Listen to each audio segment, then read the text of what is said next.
Hey guys, it's Crystal. I just wanted to give you guys an update about how I finished Booktubeathon, and then I also wanted to tell you some books that I got from the library and some Mortal Instruments merchandise that I finally have. But that's probably all I'm gonna get, besides some other little rune tattoos. But anyways, back to the video.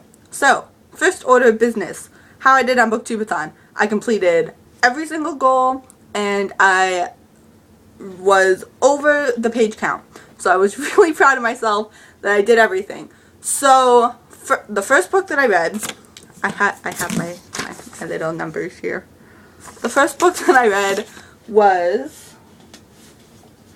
Camp Confidential, Natalie's Secret, and that was 141 pages. The second book that I read part of and finished is Clockwork Angel. And that one ended up being between like everything that I read. And with a lot of these books, I read the acknowledgments and the notes on like, Cassandra Clare writes notes about the areas that she writes in, so to speak. And I read those too for the extra pages. But anyways, so with all that and finishing this book, I got 261 pages for this one. With the next book that I read was Clockwork Prince by Cassandra Clare, same series, rather trilogy. And this one, with all the acknowledgments and everything, was a total of 502 pages. The next book that I read was Clockwork Princess. I don't have the book jacket right now. I need to find that because that has like the whole, family tree. I took it off because it's easier for me to read without a book jacket, but I hope I didn't lose it somewhere. I really hope I didn't lose it somewhere, because if I did, I would be really sad, because that has the whole family tree on it, and that would just make me want to cry, because it's beautiful. If you don't have this copy of Clockwork Princess and you have not read the Mortal Instruments, I highly suggest, if you get this and you read the series first, or trilogy first, that you don't look at the back, the book jacket, because it spoils everything. You just can't do it. But, I know what happens in the Mortal Instruments, and I know what happens in the Clockwork series. So, I did look at the book jacket, and I think I might have lost it. But I gotta find it. So, anyways, back to business. Clockwork Princess was a total of 571 pages. Read all of this. So, you know how I said that I wasn't going to read a classic book? I ended up reading a classic book because I went to the library the other day on Saturday, I think. Yeah, Saturday, and they have like all these Shakespeare graphic novels. So I picked one of those up, since Ariel and Raylene didn't say that my classic couldn't be a graphic novel. Ha. Read one of those. It was 43 pages, and I read A Midnight's Summer Dream. I don't have that book with me because I didn't check it out. But, I took pictures of it, so I can show you guys what the cover looked like. And it was 43 pages, and I finished it in the library. So that was the cover of that. Midnight Summer's Dream. A Midnight Summer's Dream. And it was a quick read. I already knew the basic story because I studied Shakespeare last year in, school. So I had already read it, and I already knew basically what happened and everything like that. So it was really quick. So that was my classic. And then I also did my audiobook over this week. I thought I was going to be able to finish it in 2 days, maybe 3 days if I really stretched it. But I didn't. It took basically almost the whole week for me to finish it. But total, it was 401 pages. And then, by the time I was done with all that, I only needed 181 pages to complete the 2,100 words, 2,000, I keep on saying words, I don't know why, 2,100 pages total for the week count. So, I went to the library, like I said, and I happened to get this book, Zombie.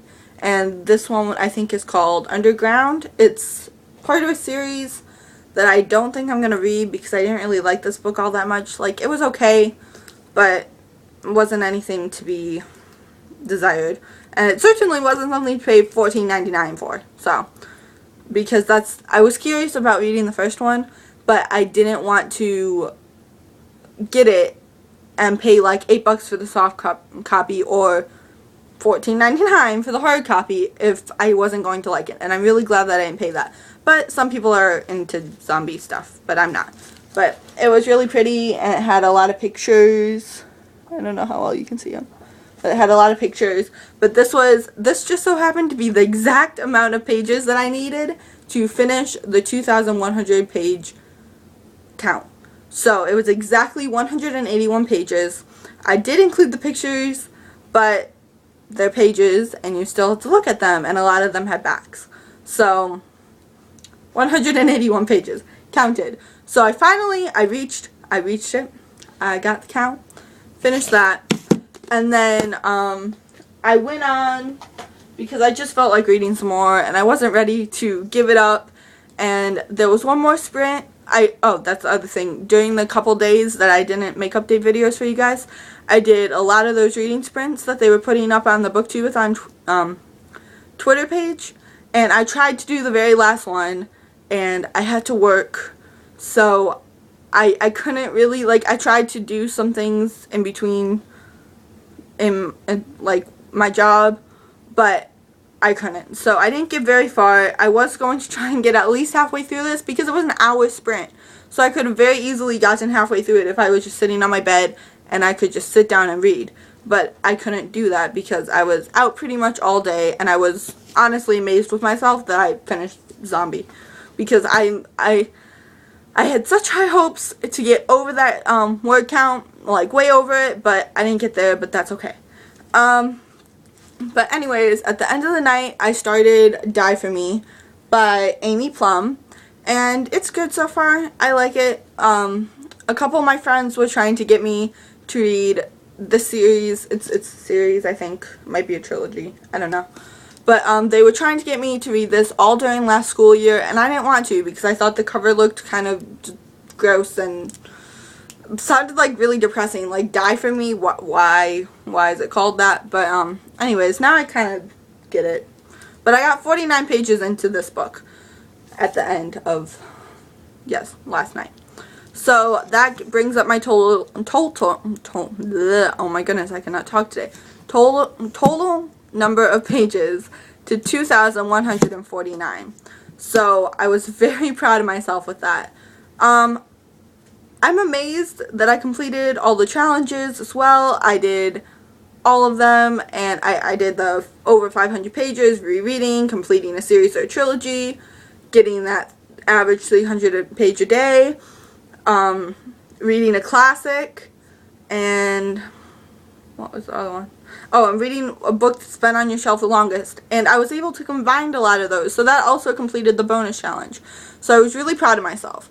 So that's the end of the little BookTubeathon. Oh, and they're doing another one next year. I wish they did one like twice a year, like that they would do another one in December, but that's okay. Once a year is really good, and I'll look forward to next year's. So now that is the end of this part. Now, for my little library book haul thing, I don't know if you would really call it a book haul because I'm not keeping them in my possession. I have them until August 3rd.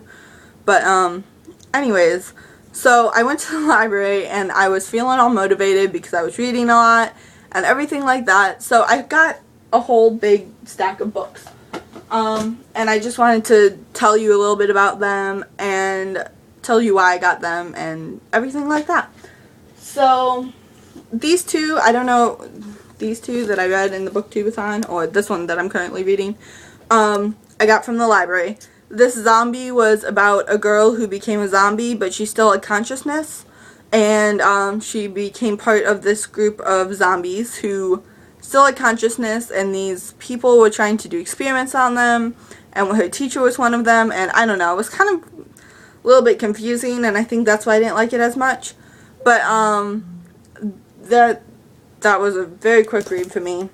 This book is, I'll read you the front of it. Well, actually no I won't because I'm too lazy.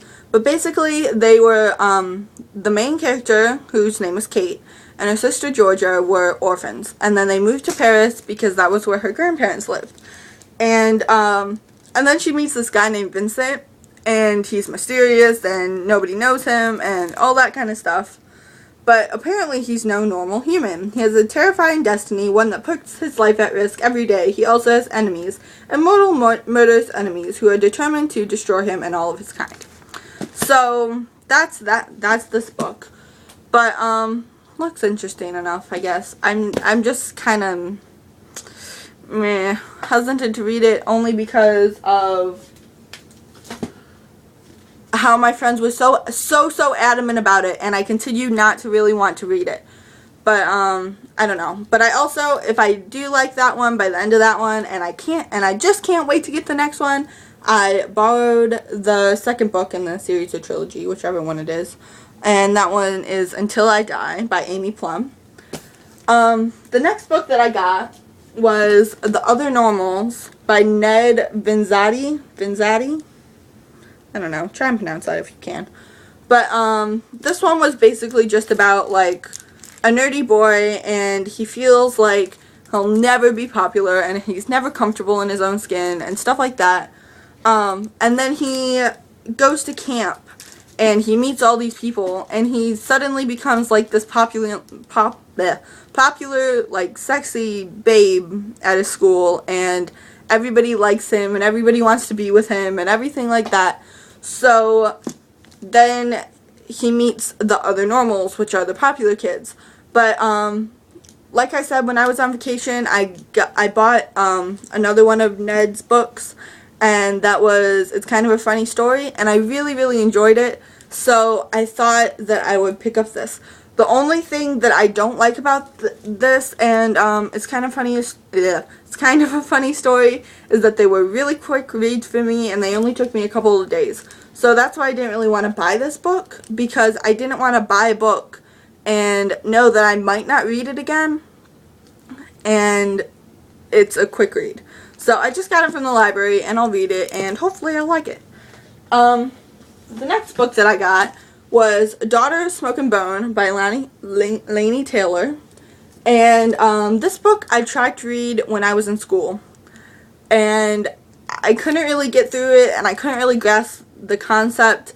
But basically this girl, she's a chimera or something like that. And she's basically hunted by these angels, and they're trying to kill her, but then she ends up falling in love with one. And it seems like a really good story. I know this one is a trilogy.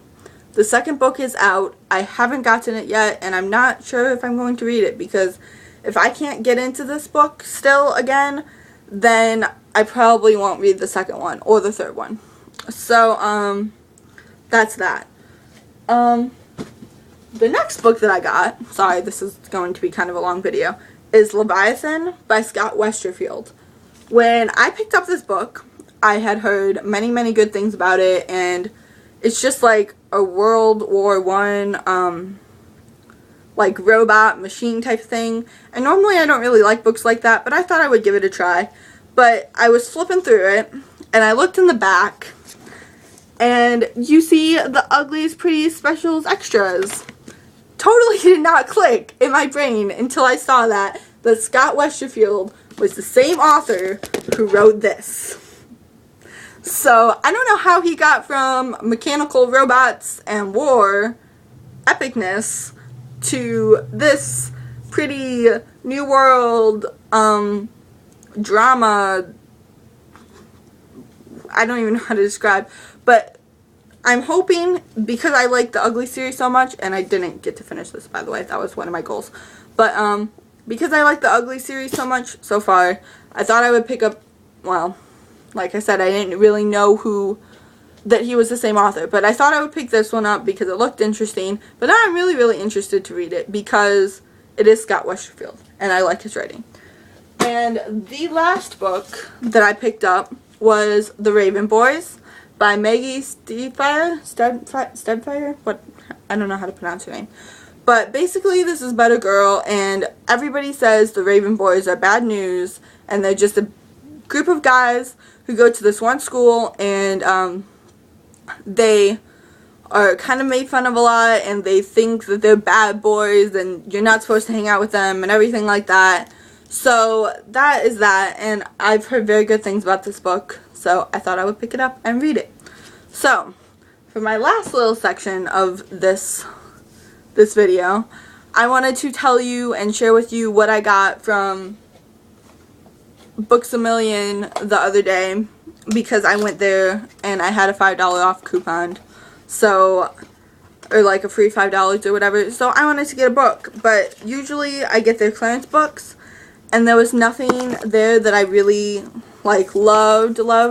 So I found this, and this little packet, and it's Mortal Instruments, and it has just a bunch of little trinkets in it, and it's a little bit of everything, and you get to see, and it's like kind of like those books that you pay $8 for that I didn't want to pay $8 for, but I thought were really cool. So you get one of those, you get a necklace, you get 2 magnets, and you get a bunch of rune tattoos. So I picked this up, and it was originally $9.95, and I have Books A Million cards, so that's 10% off. So it's $1 off, plus I have $5 off. So I got this for $4 instead of 10, which is a really good deal. And it says on the back, follow Clary Frey's journey to the darkest corners of the downworld with this collectible kit featuring an angelic power rune pendant, 10 temporary rune tattoos, 2 full-color magnets, and a 32-page mini book that captures some of the best moments from the film Mortal Instruments, City of Bones. And then you have Clary, Jace, and Simon on this. But, so, magnets first. You have this beautiful magnet, and it's got Izzy, Simon, Clary, Jace, and Alec, and it just says Mortal Instruments, City of Bones. And then you have Clary and an angelic rune, and it says, your fate is sealed. So, yes, Clary, your fate is sealed, to think that you're in love with your brother for the first 3 books of the series. But anyways, moving on from that, this is an angelic rune necklace, and I really like it, and I thought it was going to be kind of a little bit tighter, like I thought it was going to end up being a choker because of how big my neck is, but it didn't. It hung down just right. The next thing is the rune tattoos, and I'm not going to take them out of their nice little package because I like them in their nice little package, but they're really small, and Hot Topic has new ones that are bigger, so I think I might get some of those for the premiere. And then the last thing that comes with is this little mini book, and it's just got some quotes and some pictures, and it's great, and it's awesome, man. Sorry, my cat was on my computer. But, anyways, so that's that. This has been a super long video. I didn't mean to make it this long, but I just wanted to tell you guys what was happening. I probably should have split this up, but whatever. Okay, I love you guys. I'll see you in my next video. Bye!